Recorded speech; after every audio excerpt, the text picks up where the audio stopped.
Kanchipuram Vakula silks నాణ్యత మా ప్రాధాన్యత. మదీనాగూడ, మియాపూర్, హైదరాబాద్ లో త్వరలో శుభారంభం. నమస్కారం, వెల్కమ్ టు ఐ డ్రీమ్. ప్రస్తుతం మనతో పాటు ఉన్నారు గోవర్ధనికో విలేజ్లోని ఆశ్రమంలో వారి సేవల్ని అందిస్తూ భగవంతుడి యొక్క ధ్యానంలో నిరంతరం కృషి చేస్తూ నిరంతరం భగవంతుడి ధ్యానంలో ఉంటూ ఎన్నో ప్రాంతాలలో వారి మాటల ద్వారా వారి ప్రవచనాల ద్వారా అందరికీ అవగాహన కల్పిస్తూ మన సనాతన ధర్మం యొక్క గొప్పతనాన్ని విలువలని మనందరికీ తెలియజేస్తూ ఉంటారు. వారే ప్రణవానంద ప్రభుజీ గారు. ఇప్పుడు ప్రభుజీతో మాట్లాడి మరిన్ని విషయాలు తెలుసుకుందాం. మంచి మంచి విషయాలు అడిగి తెలుసుకొని మీ అందరికీ తెలియజేస్తాను.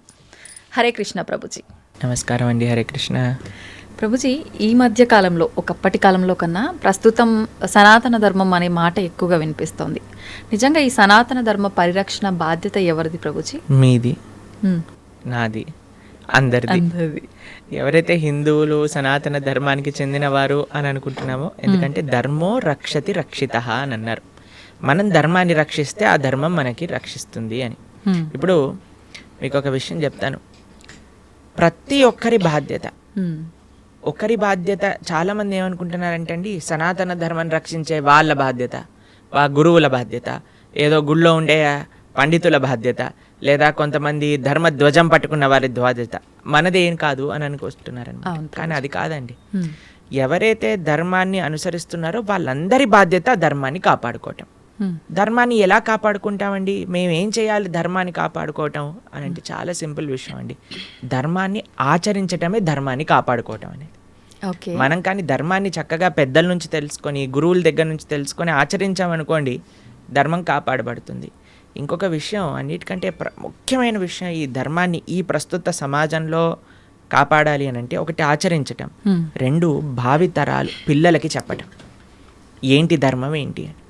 ఒక ఆయనని మేము అడిగాం, అయ్యా దసరా పండుగ ఏం చేస్తారు అని అంటే, ఏముందండి పులిహోర తింటాము, దసరా స్పెషల్ సినిమా చూస్తాము అంతే. ఇంకా పండగ ఏంటి, అసలు పండగ ఎందుకు జరుపుకుంటారు, ఏం చేయాలి ఆ రోజు ఏం తెలియదండి. కరెక్ట్. కాబట్టి మనం ఎప్పుడైతే అవి తెలుసుకుంటామో, తెలుసుకొని పిల్లలకి చెప్తాము.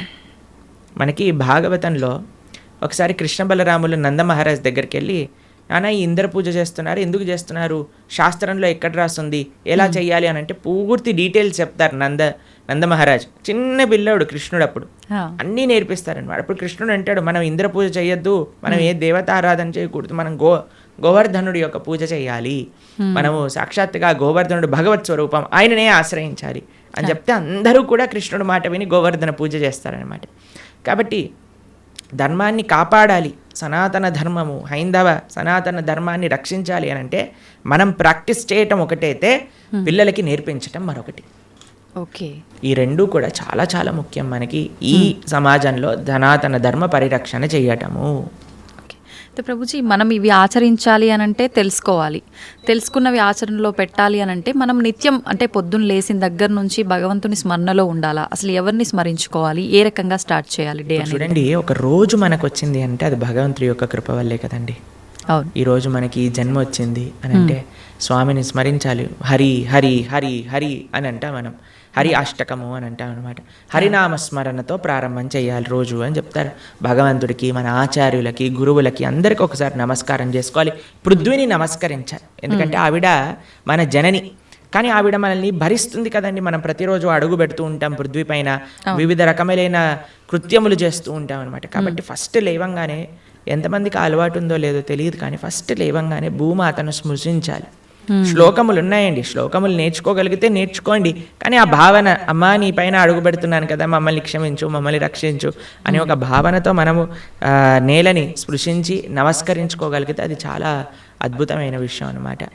దాని తర్వాత మనం భగవంతుని స్మరించి, పృథ్వీని స్పృశించి నమస్కరించుకొని, మన గురువులకి, ఆచార్యులకి నమస్కారం చేసుకొని, మీకు ఒక విషయం చెప్తాను. అన్నిటికంటే ముందు 2 అక్షరాలతో ప్రారంభమయ్యేది రోజు పూర్వకాలంలో, హరి అని. ఇప్పుడు కూడా 2 అక్షరాలతో ప్రారంభం అవుతుంది, కాఫీ అని. కాఫీ అనకుండా పక్కన పెట్టి హరి అనటంలో నిద్ర లేవాలి. నిద్ర లేసిన వెంటనే స్నానం ఆచరించాలి. మీకు ఆ విషయం తెలుసా అండి? స్నానం అనేది సనాతన ధర్మంలో చాలా ముఖ్యమైన విషయం. మనము చాలామందికి అర్థం కాదండి, స్నానం లేకుండానే రోజును ప్రారంభం చేసేయటము, వంటింట్లోకి వెళ్ళిపోవటము, తర్వాత టిఫిన్ చేసేయటము, ఇలాంటివన్నీ చేస్తూ ఉంటారు. చాలా పెద్ద తప్పది. మనం ప్రొద్దున లేవంగానే భగవంతుని స్మరించుకొని ముందు చేయవలసింది స్నానము. స్నానంలో కూడా గంగే చ యమునే చైవ గోదావరి సరస్వతి నర్మదే సింధు కావేరి జలేస్మిన్ సన్నిధిం కురు, అన్ని నదులను కూడా గంగా జలమును యమునా జలమును మనం స్మరించుకొని స్నానం ఆచరించాలి. మీకు ఇంకొక విషయం చెప్తాను, చాలామందికి తెలియని విషయం. మన ధర్మం మనకి చెప్తుంది, స్నానం ఆచరించేటప్పుడు వస్త్రం లేకుండా స్నానం ఆచరించకూడదు. మనము ఒక బట్ట కట్టుకొని స్నానం చేయాలి. అది ఆ నీటికి, ఆ దేవతకి మనం ఇచ్చే గౌరవం అన్నమాట. కాబట్టి స్నానం ఆచరించేటప్పుడు అపవిత్ర పవిత్రోవ సర్వావస్థాన్ గతోపివ యత్స్మరేత్ పుండరీకాక్షం సబాహ్యాభ్యంతర శుచి పుండరీకాక్ష పుండరీకాక్ష పుండరీకాక్షాయ నమః. శ్రీ విష్ణు శ్రీ విష్ణు శ్రీ విష్ణు భగవన్నామ. ప్రొద్దున లేచినప్పటి నుంచి భగవన్నా, స్నానం ఆచరించేటప్పుడు భగవన్నాం, భగవంతుడి ముందుకెళ్ళి భగవన్నా, రోజంతా భగవన్నాం. ఎంత మనము భగవంతుడి యొక్క నామంతో మనం కనెక్షన్లో ఉన్నామనుకోండి, అంత మనకి స్పిరిచువల్ ఎనర్జీతో మనం రీఛార్జ్ అయిపోతాం అనమాట. మనకు ఆ స్ట్రెంగ్త్ వస్తుంది. మన రోజులో ఉండే ఆ ఒడిదుడుకులు అన్నీ ఉంటాయి కదండి, వాటన్నిటిని ఎదుర్కొనే ఒక శక్తి మనకి భగవన్నామస్మరణతో వస్తుందన్నమాట. కాబట్టి ప్రొద్దున లేచాక హరినామస్మరణ, దాని తర్వాత చక్కగా మనం చేయవలసినది స్నానం, దాని తర్వాత భగవద్ ఆరాధన. ఇవి చేసేసుకున్నాం అనుకోండి, మనం ప్రొద్దున లేవంగానే ఫోన్కి ఛార్జింగ్ పెట్టేస్తాం కదా, అలా మన శరీరం ఛార్జ్ అయిపోతుంది ఇవి చేసేసుకున్న. దాని తర్వాత రోజులో ఉండే మన కార్యక్రమాలన్నీ కూడా మనం చేసుకుంటూ ఉండొచ్చు అనమాట. ఓకే. అయితే ప్రభుజీ, మనం ఆచరించే స్నానం ఎంతో ఇంపార్టెంట్ అని చెప్పి మీరు చెప్పారు. అది ఆచరించడం ఒక ఎత్తు అయితే సమయం కూడా ఇంపార్టెంట్ అని చెప్పి అంటుంటారు కదా ప్రభుజీ, ఏ టైంలో స్నానం ఆచరించాలి అని చెప్పి, అది ఎలా చూసుకోవాలి? మనము మన శాస్త్రాలు చెప్తున్నాయి, బ్రహ్మ ముహూర్తంలో నిద్ర లేవాలి అని. అంటే సూర్యుడు వచ్చే ముందు. ఓకే. ఇప్పుడు మీకు ఒక విషయం చెప్తాను. మీ ఇంటికి ఒక గెస్ట్ వస్తున్నారు అనుకోండి, సరే ఈరోజు మీకు పండగ రోజు మీరు ఏం చేస్తారు, అరే ఈరోజు పండగ త్వరగా లేవాలి, త్వరగా లేసుకొని కార్యక్రమాలన్నీ చేసుకొని నైవేద్యాలన్నీ తయారు చేసుకొని మనం త్వరగా ఈ పండుగని ముగించుకోవాలి, అమ్మవారి పూజ చేసుకోవాలని మీరు అనుకుంటారు, అవునా కాదా చెప్పండి. లేదా ఒక గెస్ట్ వస్తున్నారు అనుకోండి, సపోజ్ మీ గురువు గారు రేపు మీ ఇంటికి వస్తున్నారు అన్నారు అనుకోండి, మీ గురువు గారు ఇంటికి వచ్చాక బయట నాక్ చేశాక మీరు లేచి స్నానం చేసి రెడీ అవుతారా, లేదా ఆయన వచ్చే ముందే అన్ని సదుపాయాలన్నీ కూడా సక్రమంగా చేసుకొని పెట్టుకుంటారా చెప్పండి. వచ్చే ముందే చేస్తాం, అంతే కదండి. ఎవరైనా గెస్ట్ వచ్చినా, మన ఇంటి గురువులు వచ్చినా ఎవరో ఒకళ్ళు అలా చేసుకుంటాం కదా. సూర్య భగవానుడు ప్రత్యక్షంగా మనకి భగవంతుడి యొక్క స్వరూపం మనకి దర్శనమిస్తున్నారు. ఆయన ప్రతిరోజు ఉదయించే ముందే మనం నిద్ర లేవాలి, దాన్ని బ్రహ్మ ముహూర్తము అని అంటారు. సూర్యోదయం కంటే ముందు మనం నిద్రలేచి మన యొక్క స్నానాది కార్యములన్నీ పూర్తి చేసుకొని మనం రెడీగా ఉండాలి సూర్యుడిని స్వాగతించడానికి. మన యొక్క భగవన్నామ స్మరణ చేసుకుంటూ మనం రెడీ అయిపోతాం అనమాట. అందుకే సంధ్యావందనాది కార్యక్రమములు మనం ప్రొద్దున పూట, మధ్యాహ్నం పూట, సాయంకాలం పూట 3 పూటలు చేస్తాం అనమాట. ఆయన ఎవరికి చేస్తున్నాము అని అంటే సూర్యమండలంలో మధ్యలో ఉన్న భగవంతుడికి మనం చేస్తున్నాము. కానీ ఆయన మనకి భగవంతుడిని దర్శింపజేసే ఒక ప్రత్యక్షమైన క్యారియర్. ఓకే. కాబట్టి మనం ఆయన వచ్చే ముందే మనం నిద్ర లేవాలి, ఆయన రాకముందే మన యొక్క నిత్య కృత్యములన్నీ కూడా పూర్తి చేసుకొని మనము ఆధ్యాత్మిక కార్యక్రమంలో నిమగ్నమై ఉండాలి. ఓకే. మీరు చూడండి, ప్రొద్దున పూట లేవటం అనేది అటు మన ఆరోగ్యరీత్యా, అలానే సామాజిక పరంగా, అలానే మన ఆధ్యాత్మికంగా, శారీరకంగా, మానసికంగా అన్ని విషయములలో మనకి మంచి చేస్తుంది. అందుకే early to bed and early to rice keeps a man healthy, wealthy and wise అని అన్నారు. కాబట్టి ప్రొద్దున పూట బ్రహ్మ ముహూర్తంలో నిద్ర లేచి స్నానం ఆచరించవలే. ఇది ప్రతి సనాతన ధర్మానికి సంబంధించిన వారు తప్పక ఆచరించాల్సిన ఒక పద్ధతి. ఓకే. అయితే ప్రభుజీ, మనం మాట్లాడుకున్న దాంట్లో ఇంకొకటి భగవంతుడి ఆరాధన. చాలా వరకు అంటే ఇంట్లో మగవారు పూజ చేస్తేనే మంచి ఫలితం పొందుతారు అని చెప్పి ఈ మధ్య కాలంలో చెప్తున్నారు. కానీ ఎక్కువగా ఆడవాళ్ళే పూజ చేస్తుంటారు. అసలు నిజంగా ఆడవాళ్ళే పూజ చేయాలా, మగవారు చేయొచ్చా? అసలు మగవారు చేయాల్సిన కార్యక్రమాలు ఏంటి ఆధ్యాత్మిక పరంగా? ఎవరెవరు ఉద్ధరింపబడాలి అని అనుకుంటారో, ఎవరెవరికి భగవంతు అనుగ్రహం కావాలనుకుంటున్నారో వాళ్ళు చేయాలండి. మీకు ఒక విషయం చెప్తాను. ఒక మగవాడు పూజ చేసిన, ఆరాధన చేసిన, పుణ్యం చేసిన, పునస్కారం చేసిన, దాంట్లో ఉండే 50% ఆడవారికి వెళ్తుంది. ఓకే. ఎంత? 50%. 50%. ఏదైనా పాపం చేశాడనుకోండి, దాంట్లో 1% కూడా ఆడవారికి రాదు. అదెలా ప్రభుజీ? మరి పుణ్యం అయితే పుణ్యం 50% వెళ్తుంది, పాపంలో వెళ్ళదు. ఓకే. స్త్రీ చేసిందనుకోండి పుణ్యం 1% హస్బెండ్కి రాదు, 100% ఆవిడ దగ్గరే ఉంటుంది. స్త్రీ ఏదైనా పాపం చేసిందనుకోండి, దాంట్లో 50% హస్బెండ్కి వెళ్తుంది. ఇది ఒక బంపర్ ఆఫర్ అనమాట, మన శాస్త్రాలు ఇచ్చింది. బాగుందా మీకు? బాగా అనిపిస్తున్నట్టుంది మీకు. శిల్ ప్రభుపాదుల వారు ఒక దగ్గర ప్రస్తావన చేస్తారు, everybody has to fly their own plane అంటారు. మనకి అంబరీష మహారాజు గారి వృత్తాంతంలో వస్తుంది.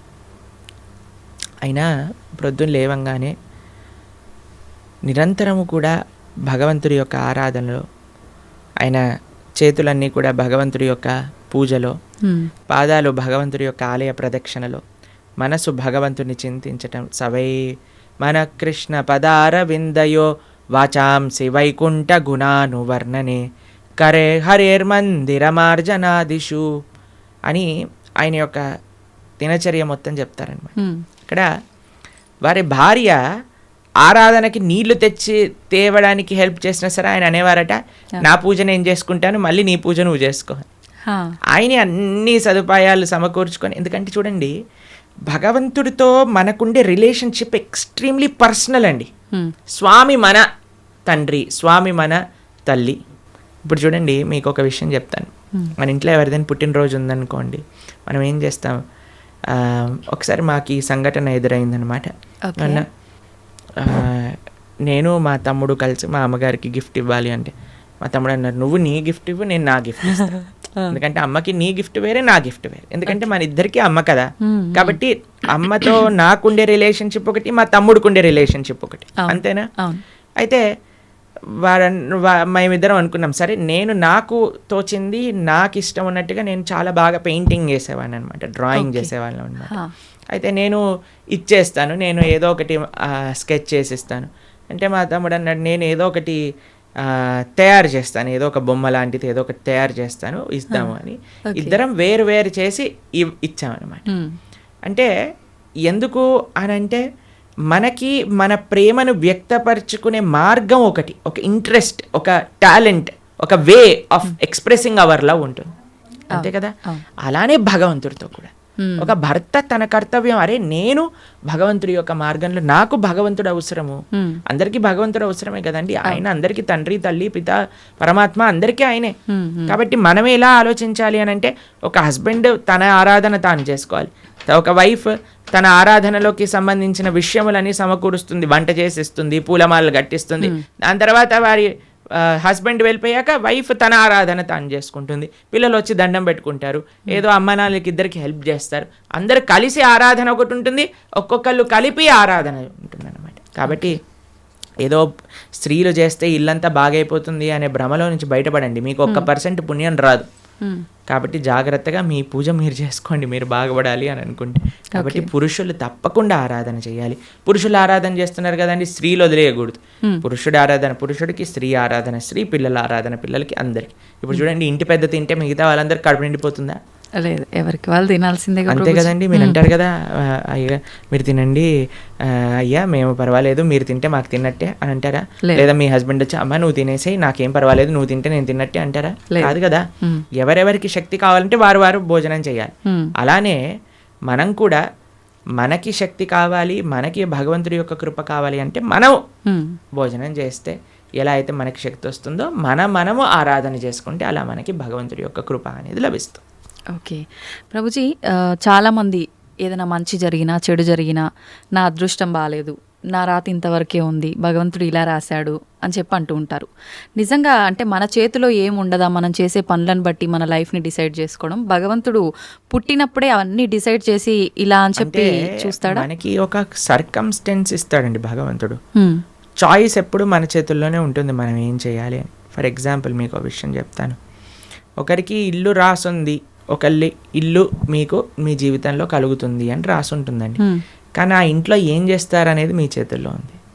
ఓకే, ఇల్లు వస్తుందనే వరకు మాత్రమే మన చేతుల్లో ఉంది. ఇంట్లో ఏం చేస్తాం, మనం ఒక చక్కటి పూజ చేసుకుంటామా, పునస్కారం చేసుకుంటామా, లేదా 10 మందిని పిలిచి మందు పోసి డాన్స్లు వేస్తామా అనేది మన చేతుల్లో ఉంది. మీరు కానీ మంచి ఆరాధన చేసుకున్నారనుకోండి, ఆ పుణ్యాన్ని బట్టి మీకు నెక్స్ట్ ఏమవుతుందో రాసింది. లేదు మనం తప్పు చేసామనుకోండి, ఆ తప్పు బట్టి నెక్స్ట్ కర్మ ఏర్పడుతుంది అనమాట. What is return is what you will get. మనకేం వస్తుంది అని, దాంతో మనం ఏం చేస్తాము అనేది రాసలేదు. అది మనకు వదిలేశాడు భగవంతుడు. మన విచక్షణతో, మంచి మనస్సుతో మనం దాన్ని ఆచరణ చేయాలి. అంటే మన చేతిలో ఉన్నట్టే, 100% మన చేతుల్లో ఉంది. ఇప్పుడు అంటుంటారు కదా, పరిస్థితులను బట్టి, ఇంట్లో వాతావరణాన్ని బట్టే పిల్లల బుద్ధులు కూడా అని చెప్పి. ఇప్పుడు ఇది కూడా అలాగే, భగవంతుడు మనకు ఒక ప్లాట్ఫామ్ ఇచ్చి వదిలేశారు. ఎలా అనేది మన చేతుల్లోనే ఉంది. ఇప్పుడు మీకు ఒక ఫోన్ ఇచ్చారనుకోండి, ఫోన్ ఇచ్చారు, ఫోన్తో మీరు ఏం చేయొచ్చు అనేది మీ చేతుల్లో ఉంది. ఒకళ్ళు ప్రవచనమైనా అయినచ్చు, లేదా పిచ్చి పిచ్చి సీరియళ్ళు సినిమాలైనా చూడొచ్చు. ఫోన్ రావటం మన చేతుల్లో ఉంది. దాంతో ఏం చెయ్యాలి మీ చేతుల్లో. ఇప్పుడు మీరేం చేస్తారు, పిల్లల్ని స్కూల్లో వేస్తారు, మంచి స్కూల్ చూస్తారు. అరే ఈ పిల్లలు మంచిగా చదువుకోవాలి, మంచి స్కూల్లో చదువుకుంటే వాళ్ళు మంచి మార్గంలోకి వెళ్తారు. కష్టమైనా ఏదైనా సరే, కష్టపడైనా సరే వాళ్ళని మంచి స్కూల్లో జాయిన్ చేస్తారు. మంచి స్కూల్లో జాయిన్ చేశాక వాడు చదువుతాడా లేదా అనేది ఎవరిపైన నిర్ధారణ పడి ఉంటుందండి? వాళ్ళపైన. ఒక స్కూల్లో ఒక టీచర్ 10 మందికి ఒకటే రాగంగా చదువు చెప్తుంది, కానీ ఒక్కొక్కరు ఒక్కొక్క విధానంగా చూసుకుంటారు. ఎందుకు? వాళ్ళ శ్రద్ధ బట్టి. ఓకే. అలానే మన జీవితంలో కూడా ఏమీ నీ దగ్గరకు వస్తుంది అనేది రాసి ఉంటుంది, దాన్ని ఎలా యూజ్ చేస్తావు అనేది నీ చేతుల్లో ఉంది. ఓకే ప్రభుజీ, అంటే దీని ఆధారంగా తీసుకుంటే అంతా మంచిగా ఎక్కువ డివోషనల్ సైడ్ ఉండి అన్ని మంచి పనులు చేసి న్యాయంగా ఉన్న వాళ్ళు కూడా చాలామంది ఇబ్బందులు పడుతున్న వాళ్ళని కూడా చూస్తున్నాం కదా. మరి భగవంతుడు అలాంటి వాళ్ళకి ఎందుకు సపోర్ట్ చేయడంటారు? మీకు ఒక విషయం చెప్తాను, చాలా జాగ్రత్తగా ఆలోచించవలసిన విషయం. నిజంగా ధార్మికంగా, నిజంగా ఆధ్యాత్మికంగా ఉంటే వాడు ఎప్పుడు నాకు ఇబ్బంది వచ్చిందని అన్నాడు. మీకు విషయం చెప్తాను. మా అమ్మమ్మ, ఆవిడ పెద్దజీయర్ స్వామి వారి యొక్క శిష్యులు అనమాట.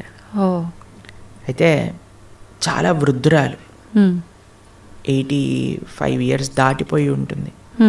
నడిచేటప్పుడు ఇలా వంగిపోయి నడుస్తారనమాట, మొత్తం ఇలా కిందికే చూస్తారు ఆల్మోస్ట్గా. చాలా ఆరోగ్యం అస్సలు బాగుండదు అనమాట. అయితే మాకు ఒకసారి ఫోన్ చేశారు. ఫోన్ చేశాక ఆవిడ రోజు ఒక 6-7 గంటలు భగవన్నామ స్మరణ చేస్తారు. విష్ణు సహస్రనామం రోజు 2 పూటలు చదువుకుంటారు. గీతా పారాయణ చేస్తారు, అన్నీ చేస్తారు. ఒకసారి నాకు ఫోన్ చేశారు, ఆ అమ్మమ్మ యొక్క ఆరోగ్యం అస్సలు బాగాలేదు, ఫోన్ చేసి ఆవిడ యొక్క ఆరోగ్యం బాగా అవ్వాలి, భగవంతుడికి ప్రార్థన చేస్తున్నానని చెప్పు అని అన్నారనమాట. అస్సలు అంటే అస్సలు బాగాలేదండి ఆరోగ్యం. అప్పుడు మేము ఫోన్ చేసాం.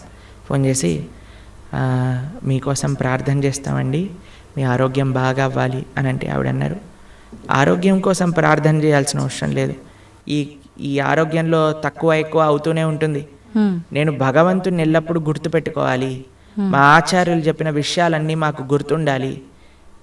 చనిపోయే చివరి క్షణంలో ఆ స్వామి యొక్క ఆ స్మరణ నాకు రావాలి అని దండం పెట్టుకో, ఆరోగ్యం గురించి దండం పెట్టుకోవాల్సిన అవసరం లేదు అని చెప్పి. నిజంగా ధార్మికమైన చింతన ఎవరికైనా ఉందనుకోండి, వారు ఎప్పుడూ కూడా నాకు వచ్చే కష్టం అని అనుకోరండి. వచ్చే ఒకటే కష్టం ఏంటో తెలుసా అండి? భగవంతుణ్ణి విస్మరించటమే నిజమైన కష్టం జీవుడికి. అది లేనప్పుడు ఏ కష్టంలోనైనా సరే భగవంతుడు కుంతిమారాని ఏమంటుందో తెలుసా అండి? అయ్యా నాకు ఇంకా కష్టాలు ఇవ్వు కృష్ణ అంటుంది. ఎందుకో తెలుసా? కష్టాలు ఇచ్చినప్పుడు నిన్ను గుర్తొస్తున్నారు, మాకు సుఖాలు వచ్చాయనుకో నిన్ను మర్చిపోతామని. కాబట్టి ధార్మిక చింతన ఉన్న ఏ వ్యక్తి కూడా కష్టం వచ్చింది అని అనుకోడు, ప్రతి ఒక్కటి భగవత్ ప్రసాదంగా స్వీకరిస్తారు. ఓకే, అది ముఖ్యమండి. నాకు ఎంతోమంది, మీకు ఒక విషయం చెప్తాను. శ్రీల కదంబకానన స్వామి అని మా ఇస్కాన్లో ఒక స్వామీజీ ఉంటారనమాట. ఆయనకి 4th stage క్యాన్సర్. ఈరోజు టెస్ట్కి వెళ్ళారు, తెలిసిపోయింది, రేపు అడ్మిట్ అవ్వాలి డాక్టర్ అని చెప్పారు. మీరు ట్రీట్మెంట్లో ఉన్నారనుకోండి, 1 year మీరు హాస్పిటల్లో ఉండండి, మేము మీకు ట్రీట్మెంట్ చేస్తాం, ఒక 2-3 సంవత్సరాలు బ్రతుకుతారు మీరు అన్నారు. ఆయన అన్నారు, భగవంతుడు ఇచ్చిన జన్మ నాకు, దీన్ని భగవంతుడి యొక్క సేవలో వినియోగించుకోవాలి. 2-3 సంవత్సరాలు ఎక్స్ట్రా బ్రతకడం వల్ల ఏం చేసేది లేదు, కాబట్టి నేను బృందావనానికి వెళ్ళిపోతాను అని అన్నీ వదిలేసి బృందావనానికి వచ్చేసారు. సంవత్సరం పాటు అక్కడ పూర్తిగా తెలుసు ఆయనకు ఒక్కొక్క రోజులో నా రోజు అయిపోతుంది, ఇంకా డాక్టర్ చెప్తున్నారు ఇంకా 10 రోజులు, ఇంకా 2 రోజులు, ఇంకొక రోజు మాత్రమే.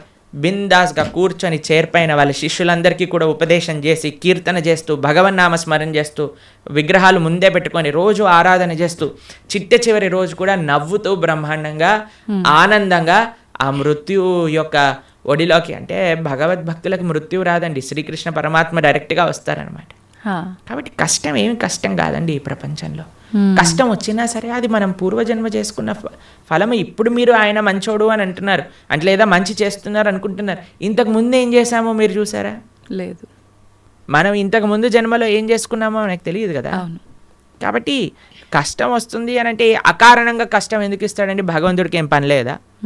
ఆయన ఇక్కడ ఉన్నారు కదా హైదరాబాద్లో మూసాపేటలో, ఆయన కష్టం ఇవ్వండి కొద్దిగా చూద్దాం ఎలా బాధపడతాడో అని ఆయన ఏమన్నా పైన వైకుంఠం నుంచి ఆ పని చేస్తున్నారో చెప్పండి? లేదు. ఆయన ఎందుకు అంటాడండి ఎవరికైనా కష్టం తెప్పించాలి అని భగవంతుడు ఎందుకు అనుకుంటాడు చెప్పండి? ఇప్పుడు మీరు చూడండి చిన్నపిల్లలు ఇప్పుడు నేను బాగా అల్లరి చేశారనుకోండి, రూమ్లో వేసేస్తారు, వేసేసి లాక్ పెట్టేస్తారు, లాక్ పెట్టేసి ఏడుస్తారనమాట పిల్లలందరూ చాలా. అమ్మాయి ఏమన్నా కావాల్సుకొని అరే మా పిల్లవాడు బాగా ఏడుస్తున్నాడు అని ఆనందపడుతుందా అండి? ఎందుకు వేసింది రూమ్లో?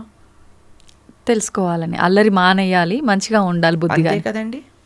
అమ్మ ఒక కొట్టినా ఒక మాట అన్నదా తిట్టినా రూమ్లో వేసినా దేనికైనా సరే ఒక పనిష్మెంట్ ఎందుకు వస్తుంది? ఎందుకంటే మారి మంచి విషయములు తెలుసుకొని ముందుకెళ్తారేమో. భగవంతుడు కూడా మనకి ఏదన్నా ఇచ్చాడు అని అంటే, ఒక కష్టం ఇచ్చాడు అని అంటే ఆ కష్టం నుంచి ఏం నేర్చుకోవాలి? Failures are stepping stones for success అని అంటారు. ఒక నష్టం జరిగినా ఒక ఏదైనా సరే అరే మనం ఇంకా ఇంకా ఇంకా భగవన్ నామస్మరణ ఎలా చేసుకోవాలి, భగవంతుడికి దగ్గరికి ఎలా అవ్వాలి. ఇప్పుడు మీకు ఒక విషయం చెప్తానండి. బృందావనంలో లాస్ట్ ఇయర్ మేము ఆ వీడియో చూస్తున్నాం అనమాట. యమునా నది మొత్తం పొంగిపోయి బృందావనం మొత్తం కూడా మునిగిపోయిందనమాట. అందరు షాపులలోకి ఇంట్లలోకి అన్నిట్లోకి నీళ్ళు వచ్చేసాయి మొత్తం కూడా. అయితే ఇంటర్వ్యూ చేసే వాళ్ళు వెళ్తున్నారనమాట. వెళ్తూ టీవీ ఛానల్లో వాళ్ళు ఏమనిపిస్తుందండి మీకు, ఏమనిపిస్తుందండి అంటే ఓ బహుత్ మజా ఆ రహా హై, యమునా మహారాణి హమారే ఘర్ మే ఆ గయి హై అని ఆరతులు ఇస్తున్నారనమాట. వాళ్ళకి ఏమనిపించట్లేదు, వాళ్ళ సామాన్లు కొట్టుకుపోయాయి, వాళ్ళ షాప్ పాడైపోయిందని. యమునా మహారాణి హమారే ఘర్ పధార్ రహీ హై, యమునా మహారాణి హమారే షాప్ మే ఆ గయి హై, అందరు కీర్తన పెట్టుకొని డాన్స్ వేస్తున్నారు అనమాట. చూడండి, అదే మన ఇంట్లో నీళ్ళు వచ్చాయనుకోండి, హే ఈ గవర్నమెంట్ గలీజ్ది, ఇది ఇట్లా అయిపోయింది, అది అలా అయిపోయింది అని మనం ఏడుస్తూ ఉంటాం. చూసే విధానం అండి జీవితంలో. ఒకటి కష్టం వచ్చినా నష్టం వచ్చినా భగవత్ ప్రసాదంగా ఉన్నాం అనుకోండి, ఏం పెద్ద కష్టం లేదు. కానీ పరమాత్మ ఎవరికి కష్టం ఇవ్వాలి అని అనుకోరు. మన యొక్క పూర్వజన్మ ఫలితం మనకు ఒక విధంగా వచ్చిందనుకోండి, దాన్ని స్వీకరించాలి. తండ్రి ఐ యాక్సెప్ట్ అని ముందుకెళ్ళాలి. ఓకే ప్రభుజీ, ఇప్పుడు మీరు చెప్పినట్టుగా అమ్మమ్మ గారి విషయం అయితే కానీ, గురువు గారి విషయం ఒకటి చెప్పారు, అదైతే ఏంటి, ఇప్పుడు యమునా నది గురించి చెప్పింది. ఇంత ప్రశాంతంగా కష్టం వచ్చినా ఇది కష్టం కాదు, అది కూడా భగవంతుడి కృపే, ఆయన అనుగ్రహమే అని చెప్పి దాన్ని సుఖంగా భావించాలి అని అంటే నిజంగా అసలు అంత ఈజీగా ఎలా సాధ్యపడుతుంది? ఈ కుటుంబ జీవనంలో ఉన్న వాళ్ళకి ఇదంతా ఎంత ఆధ్యాత్మికంగా ఉన్నా సాధ్యపడుతుంది అంటారా? చెప్పిన వాళ్ళందరూ కుటుంబ జీవితం ఉన్నారు, కానీ ఎక్కడో కొంతమంది, అందరికీ అలా సాధ్యపడాలంటే చాలా ఈజీ అండి. భగవంతుడి పైన నమ్మకం ఉండాలి, అంతే, ఇంకేం అవసరం లేదు. ఇప్పుడు మీకు ఒక విషయం చెప్తానండి. మీ డాటర్స్ ఉన్నారు, మీ డాటర్స్కి మా అమ్మ నాన్న నాకు చేసింది మంచి అని అనుకుంటే మీరు ఏమన్నా సరే వాళ్ళు యాక్సెప్ట్ చేస్తారు, మీ మాట వింటారు. వాళ్ళు అనుకున్నారనుకోండి, మా అమ్మకి ఏం తెలుసు నా గురించి, నాకు బాగా తెలుసు, నాకు ఏది మంచో ఏది చెడు అని అంటే మీరు ఏమంటారండి మీ పిల్లల్ని చూసి? అరే ఇంత చిన్న పిల్లలు రా, మీకేం తెలుసు మంచి చెడు అంటే ఏంటో, అదే అనుకుంటాం కదా. కాబట్టి మనకి ఎలా తెలుస్తుందండి మంచి అంటే చెడు అంటే ఏంటి అని?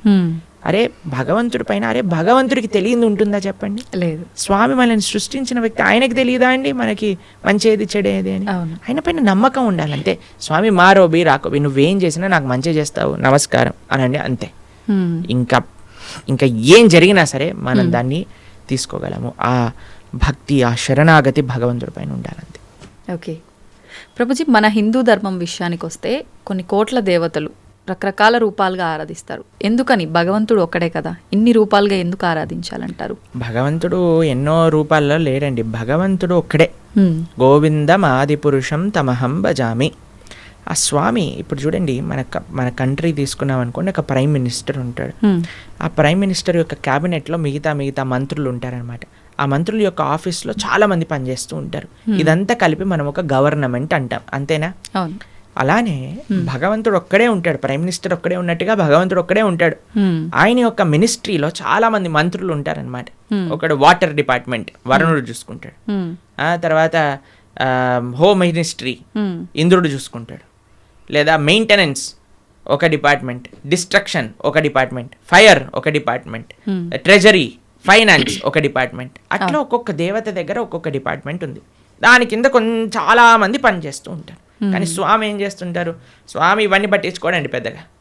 స్వామి యొక్క పాదాలకు ఉండే ఒక ధూళి యొక్క కణం యొక్క కాంతి ఈ ప్రపంచాన్ని మొత్తం నడిపించేది, అంత శక్తి భగవంతుడి దగ్గర ఉంది. భగవంతుడు ఏం చేస్తాడు? కేవలం తన భక్తులతో తాను లీలలు చేస్తూ ఉంటారనమాట. తన భక్తుల యొక్క ప్రేమను ఆస్వాదన చేస్తూ ఉంటారు. స్వామి పెద్దగా సృష్టి చేసి ఈరోజు భూమిని సృష్టి చేద్దాం, ఇక్కడ ఇది చేద్దాం, అది చేద్దాం, ఆయన ఏం పట్టించుకోడు. ఆయన తన భక్తులు ఎక్కడెక్కడ ఎత్ర గాయంతి మద్భక్త తత్ర తిష్టామి నారద, తన భక్తులు రక్షించుకోవడానికి, తన భక్తుల్ని కాపాడుకోవడానికి, తన భక్తుల యొక్క ప్రేమను స్వీకరించడానికి స్వామి చేస్తుంటారు. మిగతావన్నీ ఆయన సిస్టమ్, ఒక సిస్టమ్ పెట్టేశారనుకోండి, ఆ సిస్టమ్ నడుస్తూనే ఉంటుంది. అలా భగవంతుడి యొక్క మినిస్ట్రీలో ఎంతో మంది దేవతలు ఉన్నారు. ఆ దేవత ఆ పని చేస్తూ ఉంటుంది. భగవంతుడు ఒక్కడే, దేవతలు చాలా మంది. దేవతలందరూ కూడా భగవంతుడి కింద ఆయన యొక్క సేవ చేస్తూ ఉన్నారనమాట. అది విశేషం. ప్రభుజీ, పుట్టుక చావు ఈ రెండు సృష్టి ధర్మం అందరికీ తెలిసిన విషయమే. పుట్టినప్పుడు ఎంతైతే సంతోషపడతామో మరణం సంభవిస్తుంది అని తెలిసినప్పుడు అంతే ఎక్కువగా బాధపడతాం. అయితే కొంతమందికి ఇందాక మీరు చెప్పినట్టుగా ముందే డాక్టర్లు డిసైడ్ చేస్తారు ఇన్ని రోజుల కంటే ఎక్కువ బ్రతకరని. అలాంటి సందర్భాల్లో కూడా అసలు వాళ్ళు ఆ న్యూస్తో ఎక్కువ ఇబ్బంది పడి తొందరగా పోయే వాళ్ళు కూడా ఉన్నారు. అసలు వీటన్నిటి గురించి భగవద్గీతలో ఏం చెప్తారు? ఎవరికైతే తన పైన కాన్ఫిడెన్స్ లేదో వాడు భయపడాల్సిందే కదండి. మనం చేసిన పాపాలు, మనకుండే అనుబంధాలు ఎక్కువ ఉన్నాయనుకోండి, ఆ జీవుడు చాలా కష్టపడతాడు పోవడానికి. ఇప్పుడు అందరికీ భయం ఏంటండి? చావే కదా భయం. రోగం రాకూడదు, తర్వాత ముసలి వాళ్ళు అవ్వకూడదు, అందుకే కదా ఎక్కడొచ్చిన వైట్ హెయిర్ వచ్చేసిన పెయింట్ వేసేస్తాం. దాని తర్వాత మిగతా అన్ని మేకప్ డిపార్ట్మెంట్లు ఇవన్నీ ఎందుకు ఇంత ఫ్లరిష్ అవుతున్నాయంటే జనాలకి ఒకటే ముసలితనం వద్దు, రోగం వద్దు, చావద్దు. ఈ మూడింటిని తప్పించుకోలేము. ఇదే జీవితం అంటే. ఎంత మనం కవర్ వేసినా, ఎంత మనం ఏది చేసినా సరే మన యొక్క ఆ వయస్సు ముందుకు వెళ్ళిపోతూనే ఉంటుందండి. మనకి రోగగ్రస్తుని అవ్వాల్సిందే. కోటీశ్వరుడికి కరోనా రాదు, లేదండి మేము జస్ట్ మిడిల్ క్లాస్కి వస్తామంటుందా? అది ఎవరికైనా వస్తుంది. కంపల్సరీ బాధపడాల్సిందే. అందుకే ఈ ప్రపంచం అంటారు, ఈ ప్రపంచంలో అన్నిటినీ అడ్జస్ట్ చేయడానికి చూడకు అని అంటారు. జన్మ మృత్యు జరా వ్యాధి దుఃఖ దోషాను దర్శనం. ఈ దుఃఖములు అనేవి ప్రతి ఒక్కరికి ఈ ప్రపంచంలో ఉంటాయి. మనం ఆలోచించవలసింది ఏంటి అని అంటే, అరే ఈ దుఃఖాలే రాకుండా దీన్ని ఆపాలని ప్రయత్నం చేయక ఇది వస్తూనే ఉంటాయి, కానీ దీనికి పర్మనెంట్ సొల్యూషన్ ఏమిటి? ఇప్పుడు మీకు ఒక విషయం చెప్తాను. కొన్నిసార్లు శరీరం పైన పుండ్లు వస్తాయి, బాయిల్స్ అని అంటారు. వాటికి ఒక టెంపరీ ట్రీట్మెంట్ ఏంటి? డాక్టర్ దగ్గరికి వెళ్ళాను అనుకోండి, అది కట్ చేసేస్తారు. ఆ ప్రదేశంలో ఇలా ఒక ఆయింట్మెంట్ రాసేసి కట్టేసేస్తారు అనమాట. ఇక్కడ పోతుంది, ఇక్కడ వస్తుంది, ఇక్కడ పోతుంది, ఇక్కడ వస్తుంది, ఇక్కడ పోతుంది, ఇక్కడ వస్తుంది, ఇక్కడ పోతుంది, ఇక్కడ వస్తుంది. అది ప్రతిసారి వచ్చినప్పుడల్లా కట్ చేసేసుకొని ఆయింట్మెంట్ రాసేసుకొని పూసేసుకోవటం ఇదొకటి. లేదు, ఇంకొద్దిగా డీప్గా వెళ్ళామనుకోండి, అసలు ఎందుకు ఇది వస్తుంది ఇన్ఫెక్షన్ అని అంటే బ్లడ్లో ఇంప్యూరిటీస్ ఉన్నాయి. సరే, let me cleanse my blood, ఆ రక్తాన్ని క్లెన్స్ చేద్దాం అని ఆ క్లెన్జింగ్ ప్రాసెస్తో ఉన్నారనుకోండి, పర్మనెంట్గా అసలు బాయిల్సే రావు కదా. అవును, మనం ఏం చేస్తున్నాం? మరమ్మత్తు చేస్తున్నాం, చిన్న చిన్న మరమ్మతులు చేస్తున్నాం అనమాట. పుండెని ఊదుతున్నాం మనం. అరే పుండే రాకుండా చూసుకో అని ఆధ్యాత్మిక మార్గం చెప్తాం. కాబట్టి మనం ఏం చేయాలి? ఆ బ్రహ్మభువనాలోక పునర్ ఆవృత్తినో అర్జున మాముపేత్యతు కౌంతయ్య పునర్జన్మన విద్యత. భగవంతుణ్ణి ఆశ్రయించాలి. భగవంతుణ్ణి చేరుకున్న వాడికి ఎప్పుడు మళ్ళీ ఇలాంటి కష్టములు రావు. అందుకే జన్మ మృత్యు ఇవన్నీ కృష్ణుడు భగవద్గీతలు చెప్పారు. పుట్టిన ప్రతివాడు చావక తప్పదు, చచ్చిన ప్రతివాడు పుట్టక తప్పదు. ఎప్పటి వరకు? భగవంతుడి దగ్గరికి వెళ్ళనంత వరకు. అందుకే మన మానవ జన్మ యొక్క ప్రయోజనం ఏంటి అంటే స్వామి దగ్గరికి వెళ్ళి స్వామి యొక్క సేవ చేయటము. ఓకే. ప్రభుజీ, భగవద్గీత అంటే ఇప్పుడు చాలా వరకు చనిపోయిన వాళ్ళు దగ్గర మాత్రమే వినిపిస్తోంది. అసలు ఏంటి నిజంగా భగవద్గీత అనేది ఆ సమయంలో మాత్రమే ఉపయోగించుకోవాల్సిన ఒక అంశం అంటారా? భగవద్గీత చనిపోయిన వారి దగ్గర పెట్టడంలో ఉండే అంతరార్థం ఏంటి అని అంటే, వీడు ఎలానో గీత నేర్చుకోకుండా వెళ్ళిపోయాడు, కనీసం మీరైనా మారండ్రా అని చెప్పే ఒక విషయం అనమాట. మీరు చూడండి, చనిపోయిన వాళ్ళ దగ్గర గరుడ పురాణాన్ని వినిపిస్తారు. తెలుసా మీకు ఎప్పుడైనా? గరుడ పురాణాన్ని పారాయణ చేయిస్తారనమాట ఎవరైనా చనిపోయారనుకోండి. గరుడ పురాణంలో ఏముంటుందో తెలుసా? నరకాలు ఎలాంటివి, ఎవరెవరు ఏ ఏ నరకానికి వెళ్తారు, ఏ ఏ తప్పులు చేయటం వల్ల ఆ నరకంలో ఏ ఏ శిక్షలు అనుభవించవలసి వస్తుంది అనేవన్నీ కూడా గరుడ పురాణంలో చెప్పున్నారనమాట. ఎందుకు చెప్తారు చనిపోయిన వాళ్ళ దగ్గర అంటే, మిగతా వాళ్ళైనా కనీసం ఇప్పుడు చూడండి, ఎక్కడికి రాకపోయినా వచ్చినా సరే చనిపోయారు అనేసరికి మొత్తం ఇంటిల్లిపాది ఒక దగ్గరకు వస్తుంది. అప్పుడు వచ్చినప్పుడు ఎప్పుడైతే వాళ్ళు ఈ విషయాలు వింటారో వాళ్ళ జీవితంలో పరాకుగా ఉంటారు అని అర్థం. ఓకే, కనీసం ఆ ఎక్స్పెక్టేషన్స్ అంటారు. ఇప్పుడు చూడండి, మన పోయినవాడు పోతాడు, తర్వాత మధ్యాహ్నం ఏంటి మెన్యూ చెప్పండి, ఏమి ఆర్డర్ చేయాలి క్యాటరింగ్ నుంచి అని అందరూ కూర్చొని సినిమాలు చూసుకుంటూ హ్యాపీగా 10-15 రకాలు భోజనం చేసి హాయిగా ఎవరింటికి వాళ్ళు వెళ్ళిపోతున్నారు. చనిపోయిన వాళ్ళ దగ్గర గీత చెప్పటంలో అంతరార్థం ఏంటి అని అంటే, వాడు పోయాడు, కనీసం నీ జీవితమైనా చక్క పెట్టుకో అని. ఓకే, కానీ చనిపోయినప్పుడు వినవలసింది కాదండి గీత. ఇప్పుడు మన గీత చదువుకుంటే మన రాత బాగుపడుతుంది, అందుకోసం గీత చదవమని చెప్తారనమాట. ఓకే, అది విశేషం. ప్రభుజీ, ఆలయాల విషయానికి వస్తే ప్రతి ఆలయంలో కూడా గంటలు ముఖ్యంగా మనకు కనిపిస్తూ ఉంటాయి. ఏంటి ప్రభుజీ గంటలకి ఆలయానికి ఉన్న సంబంధం? భగవంతుడి యొక్క నివేదన చేసేటప్పుడు గంటను మ్రోగించవలే అని ప్రతి దాంట్లో మనకు గంట ఉపయోగించరండి. కొన్ని కైంకర్యములు ఉంటాయి భగవంతుడికి.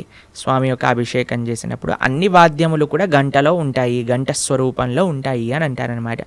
కాబట్టి ఆ గంటని భగవంతుడి యొక్క నైవేద్యములలో వాడుతుంటారు. స్వామికి నివేదన చేసేటప్పుడు గంటలు మోగుతూ ఉంటాయి. మీరు తిరుమల వెళ్ళారనుకోండి, టంగ్ టంగ్ టంగ్ టంగ్ అని మోగుతూ ఉంటాయి గంటలు, నైవేద్య గంటలు అనమాట. మీకు కృష్ణుడు ఒకసారి బృందావనంలో దొంగతనం చేయడానికి వెళ్ళారనమాట. అప్పుడు ఒక గోపిక ఏం చేసిందంటే అన్ని ఉట్టి కట్టేసింది, వెన్న మొత్తం కూడా కృష్ణుడికి అందకూడదని. తర్వాత కృష్ణుడు ఏం చేసేవాడు, ఉట్టి కడితే రాయి వేసేసాడు వాడు. రాయి వేయంగానే కుండకి చిన్న రంధ్రం పడేది, చక్కగా అక్కడ నుంచి మొత్తం వెన్న ఇలా ఫౌంటైన్ లాగా షవర్ లాగా వచ్చేస్తుంది అనమాట. కింద అందరూ పాలు, పెరుగు, వెన్న, నెయ్యి అన్ని తాగేస్తూ ఉండేవారు. అయితే ఈ గోపిక కొద్దిగా తెలివైన గోపిక, ఇప్పుడు ఏం చేసింది తెలుసా అండి, ఈ ఉట్టితో పాటు గంటలు కూడా కట్టింది. ఉట్టిని ఊపారనుకోండి గంట మోగుతుంది, వెంటనే వచ్చి కృష్ణుడిని పట్టేసుకోవాలి. తర్వాత కృష్ణుడు అన్నాడు, సరే వెయ్యండి, ఒకళ్ళ పైన ఒకళ్ళు నించోండి అనగానే ఒకళ్ళు ఉన్నారు. కృష్ణుడు పైకి ఎక్కాడు. పైకి ఎక్కగానే గంటలు చూశాడనమాట. గంటలు చూసాగానే భగవంతుడు అన్నాడు, ఏ గంటలారా మోగకూడదు అని అన్నాడు. సరే స్వామి మీరు ఏం చెప్తే అది మోగం అని కూర్చున్నాయి అనమాట. కృష్ణుడు వెంటనే లోపల చేయబెట్టి బ్రహ్మాండంగా వెన్న తీసి అందరికీ పంచుతూ, కృష్ణుడు ఎప్పుడు తాను తినేవాడు కాదండి, అందరికీ పంచేవాడు. మన భగవంతుడికి ఉన్న లక్షణమే అది, ఇవ్వటం తప్ప ఆయనకేం తెలియదు. ఇస్తుండేవాడు. తన స్నేహితులకు పెట్టేశారు, కోతులకు పెట్టేశారు, ఆయన దగ్గర ఉన్న వాళ్ళందరికి పెట్టేశారు. ఇంకా లాస్ట్కి ఆయన తినాలి అని నోట్లో పెట్టుకోగానే గంటలన్నీ మోగటం ప్రారంభం చేశాయి. ఆ గోపిక వచ్చేసింది, పట్టేసుకుంది. భగవంతుడు అనుకున్నాడు, ఆ గోపిక పట్టేసుకొని లాగేస్తుంటే, రే గంటలారా చెప్పాను కదరా మిమ్మల్ని మోగద్దా అని, ఎందుకు మోగారు, ఇప్పటి వరకు బాగానే ఉన్నారు కదా. అయ్యా ఏం లేదండి, మాకు అలవాటు కదా మీరు నైవేద్యం స్వీకరిస్తుంటే మోగటామని, అందుకే మీరు తింటాం ప్రారంభం చేయగానే మేము మోగేసాము అని అన్నాయి అనమాట గంట. కాబట్టి అందరికీ కూడా భగవంతుడి యొక్క సేవలో వినియోగించుకోవాలి అనే ఒక లక్షణం ఉంటుందన్నమాట. గంట భగవంతుడికి నివేదన చేసేటప్పుడు గంట మోగించడం, భగవంతుడికి కైంకర్యం జరిగేటప్పుడు గంట మోగించడం. ఎందుకంటే సర్వ వాయిద్యములన్నీ కూడా ఘంటానాదంలో ఉంటాయి అని మన శాస్త్రములు చెప్తున్నాయి అనమాట.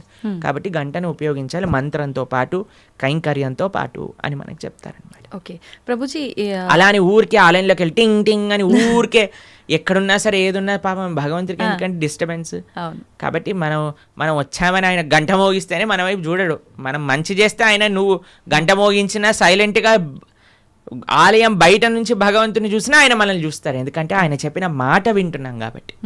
ఏం మాట వినకుండా టంగ్ టంగ్ సినిమాలో వచ్చినట్టుగా రక్తం గారేటట్టుగా గంటలు కొట్టి మనం కింద బేవోష్ అయిపోవాల్సిన అవసరం ఏం లేదు. భగవంతుడి యొక్క అటెన్షన్ కావాలి అనుకుంటే మనం స్వామి యొక్క మాటలు, గీత, భాగవత, రామాయణాదులు మనం విని మనం దాన్ని జీవితంలో ఆచరిస్తున్నాము అని అంటే స్వామి వెయిట్ చేస్తూ ఉంటారు. శ్రీల భక్తి సిద్ధాంత సరస్వతి ఠాకూర్ అని మా ఆచార్యులు ఆయన చెప్తారనమాట, don't try to see Krishna, serve Krishna in such a way that Krishna would want to see you అని అంటారు. ఆయన ఏమంటారంటే దేవుణ్ణి చూడాలి చూడాలి అని పరితపించకు, భగవంతుడి యొక్క సేవ ఎలా చెయ్యి అని అంటే భగవంతుడే నిన్ను చూడాలి అని అనుకోవాలి, అట్లా సేవ చేయటం నేర్చుకో అని అంటారనమాట వారు. కాబట్టి ఆ విధంగా మనం ఉండేటట్టుగా ప్రయత్నం చేసుకోవాలి. గంట ఆడవాళ్ళు కొట్టకూడదు పూజా సమయంలో హారతి ఇచ్చేటప్పుడు, కానీ పక్కన మగవాళ్ళు గంట కొట్టాలి, ఆడవాళ్ళు హారతి ఇవ్వాలని వింటూ ఉంటాం. నిజంగా గంట ఆడవాళ్ళు కొట్టకూడదు అంటారు? అలాంటివి ఏం లేదండి, భగవంతుడి యొక్క సేవలో అందరు సమానమే. ఇంకొకటి సేవ అన్నారు. భగవంతుడికి భక్తితో మనం చేసే పనులు ఇష్టపడతాడా, లేదంటే సేవ చేస్తే ఎక్కువగా అనుగ్రహిస్తాడంటారా? భక్తితో సేవ చేస్తే ఇష్టపడతారు. పూజల కన్నా సేవని ఎక్కువగా ఇష్టపడతారా? సేవ అంటే భగవంతుడికి చేసే ఆరాధన కూడా సేవనే. శ్రీ విగ్రహ సేవ అని అంటాం. భగవంతుడికి నైవేద్యం సమర్పణ చేయటం సేవనే, లేదా గోవులకి సేవ చేయటం సేవనే, 10 మందికి భగవత్ ప్రసాదాన్ని నివేదన చేయటం సేవనే, 10 మందికి భగవంతుడికి సంబంధించిన విషయములు చెప్పటం సేవనే, ఆలయానికి వెళ్ళటం సేవనే. కాబట్టి భగవంతుడి యొక్క భక్తులకి సేవ చేయటం సేవనే. ఎన్నో రకాల సేవలు ఉన్నాయండి. స్వామి యొక్క ఆరాధన సేవాభావనతో ఏమి సేవ అంటే ఏంటో తెలుసా అండి? ఇప్పుడు ఏదైనా అపేక్షించామనుకోండి అది బిజినెస్ అవుతుంది, సేవ అవ్వదు. తండ్రి నేను ఈ పూజ చేస్తాను, నువ్వు నాకు అది ఇవ్వు, సేవ కాదు, అది బిజినెస్. బిజినెస్ ట్రాన్సాక్షన్ మాత్రమే. సేవ అంటే నాకేం వద్దు తండ్రి, నేను నీకు చేస్తా, అది సేవ. భగవంతుడికి సేవ కావాలి, ఈ బిజినెస్ వద్దు భగవంతుడు. ప్రభుజీ, చాలామంది పూజా కార్యక్రమాలు ఇలాంటి వాటికి దూరంగా ఉంటారు, కానీ అప్పుడప్పుడు పెద్ద పెద్ద క్షేత్రాలకి ఆలయాలకు వెళ్ళి భగవంతుడి ఆలయంలో క్లీనింగ్ ఇలాంటి కార్యక్రమాల్లో ఎక్కువగా పాల్గొంటుంటారు. అందువల్ల కూడా ఫలితం ఉంటుందంటారా వాళ్ళకి? భగవంతుడికి సంబంధించింది ఏ చేసినా ఫలితం ఉంటుందండి, కానీ కన్సిస్టెంట్గా చేయటం వల్ల అది మనకి. ఇప్పుడు చూడండి, ఒక వ్యక్తి అన్నారు అనుకోండి, సంవత్సరంలో 3 సార్లు యోగా చేస్తానండి, దానివల్ల ఏమవుతుందని పెద్ద రిజల్ట్ ఏమి ఉండదు కదా. అంతే కదా. కాబట్టి మనము సంవత్సరంలో 3 సార్లు పండగలు వచ్చినప్పుడు మేము ధార్మికం అయిపోతాం, అలా కాదండి. కాన్స్టెంట్గా వాకింగ్ చేశారనుకోండి దాని ఫలితం ఉంటుంది, కాన్స్టెంట్గా యోగా చేశారనుకోండి దాని ఫలితం ఉంటుంది, కాన్స్టెంట్గా భగవన్ నామస్మరణ చేయాలి, కాన్స్టెంట్గా భగవంతుడి యొక్క సేవ చేసుకోవాలి, అప్పుడు మనకి ఫలితం ఉంటుంది అనమాట. అందుకే అహైతుకి అప్రతిహత అని అన్నారు. అహైతుకి భక్తి, అప్రతిహత భక్తి అని అంటే ఏమీ అపేక్ష లేని, భగవంతుడి నుంచి ఏమి అపేక్షించకుండా కన్సిస్టెంట్గా చేసినప్పుడే భక్తి అవుతుంది. అది ముఖ్యం. హరే కృష్ణ. చాలా చక్కగా తెలియజేశారు ప్రభుజీ. ప్రతిసారి కూడా అంటే మా అందరిలో ఉన్న సందేహాలను నివృత్తి చేస్తూనే ఉంటారు. మళ్ళీ మరొక మంచి ఎపిసోడ్లో మంచి టాపిక్స్తో కలవాలని కోరుకుంటున్నాను ప్రభుజీ. ధన్యవాదాలు. హరే కృష్ణ మాతాజీ.